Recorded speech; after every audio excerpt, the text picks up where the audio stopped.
Gestur dan suara dapat mempengaruhi isi dari pidato. Buku bicara itu ada seninya part 3. Lengkapi dengan bahasa nonverbal. Memiliki buku catatan yang berisi kata-kata mutiara, kutipan kitab, dan isu-isu sosial membuat Anda akan mampu berpidato saat waktu terdesak. Gestur dan suara dapat mempengaruhi isi dari pidato atau presentasi yang Anda sampaikan. Isi yang sama dengan gestur dan suara berbeda akan memberikan sinyal pemahaman yang berbeda pada audiens Anda. Itu sebabnya bahasa nonverbal juga penting dalam berkomunikasi. Berikut bahasa nonverbal yang perlu Anda perhatikan. Yang pertama, penampilan yang baik. Semakin baik penampilan Anda, maka akan sangat menunjang kesan pertama yang baik bagi lawan bicara Anda. Yang kedua, selalu tersenyum. Tersenyum membuat Anda semakin menarik dan semakin terasa nyaman untuk jadi lawan bicara. Yang ketiga, pupil mata yang besar dan tatapan yang stabil. Mata Anda menunjukkan Anda menghargai dan senang dengan lawan bicara Anda. Yang keempat, percaya diri. Percaya diri akan membuat ucapan Anda semakin mudah untuk dipercaya. Yang kelima, gestur yang tepat. Mempergunakan gestur tubuh akan mempermudah audiens untuk mengerti maksud yang Anda sampaikan. Selanjutnya, mengubah cara bicara dapat mengubah hidup Anda. Oprah Winfrey, Steve Jobs, Barack Obama adalah orang yang membuktikan cara bicara dapat mengubah hidup mereka. Oprah Winfrey memiliki cara bicara yang simpatik dan hangat, sehingga orang-orang nyaman berbincang dengannya. Bahkan lawan bicaranya tak segan menyatakan hal besar kepadanya. Steve Jobs adalah seorang presenter handal yang bisa mengukir nama Apple pada penduduk dunia. Presentasi yang maksimal dilakukannya terjadi karena latihan yang terus dilakukan di balik layar. Sedangkan Barack Obama berhasil memenangkan hati rakyatnya dengan isi kalimat yang menyentuh hati para rakyat saat pidatonya.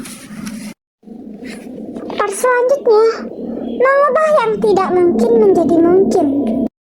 Latar belakang yang tidak punya keistimewaan tidak menjadi penghambat Anda untuk terus tumbuh. Carilah seseorang tokoh yang Anda jadikan panutan dan kemudian Anda seolah-olah bersikap sepertinya dimanapun Anda berada. Berpenampilanlah selayaknya seperti apa yang Anda harapkan pada diri Anda di masa depan, dan percayalah, kesuksesan itu akan hadir tanpa Anda sadari. Terdapat 3 kunci sukses yang bisa menyegerakan Anda untuknya.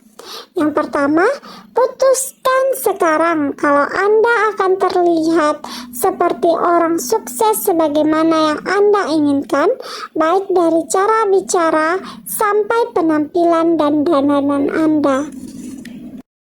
Yang kedua, cari orang yang paling sukses menurut Anda dan jadikan ia sebagai panutan.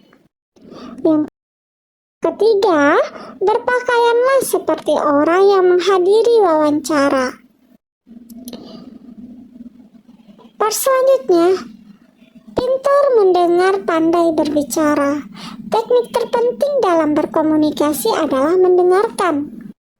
Tanya, puji, bereaksi. Merupakan rumus komunikasi yang baik. Bertanya akan menunjukkan ketertarikan Anda dengan lawan bicara Anda.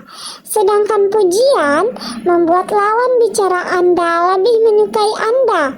Dalam pujian ini Anda harus berlatih, karena terkadang terdapat kondisi yang membuat Anda harus mengeluarkan pujian. Namun, Anda tidak melihat celah untuk dipuji. Jika Anda sudah terbiasa untuk memuji, maka keadaan seperti ini tidak akan membuat Anda bingung. Kemudian, ketika Anda berbicara, ucapkan reaksi yang antusias terhadap lawan bicara Anda. Semakin Anda antusias, maka lawan bicara Anda akan merasa nyaman dan merasa Anda pentingkan. Part selanjutnya, kualitas sebelum kuantitas. Pasangan yang sudah lama menikah cenderung kehilangan kuantitas komunikasi mereka. Bahkan dalam satu hari mereka bisa mengobrol kurang dari 30 menit. Padahal hal ini adalah penting agar rumah tangga tidak hambar. Bahkan bagi pernikahan yang rentang umur mereka 40-50 tahun, sebuah obrolan bisa berujung pada perdebatan. Itu sebabnya tak jarang mereka memilih untuk tidak mengobrol. Sebenarnya dalam kasus ini yang perlu diperhatikan adalah pola komunikasi mereka. Kecenderungan sebuah obrolan berakhir karena adanya reaksi yang tak diharapkan atau reaksi yang biasa saja, sehingga satu dengan yang lain merasa apa yang ia sampaikan tidak penting untuk lawan bicaranya.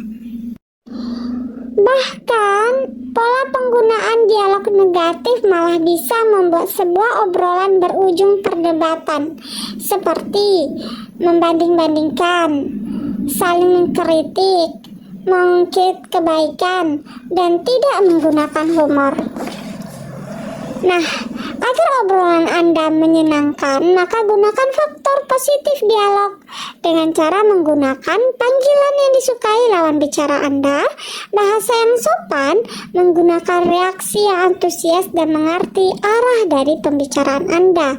Terima kasih, tunggu part selanjutnya.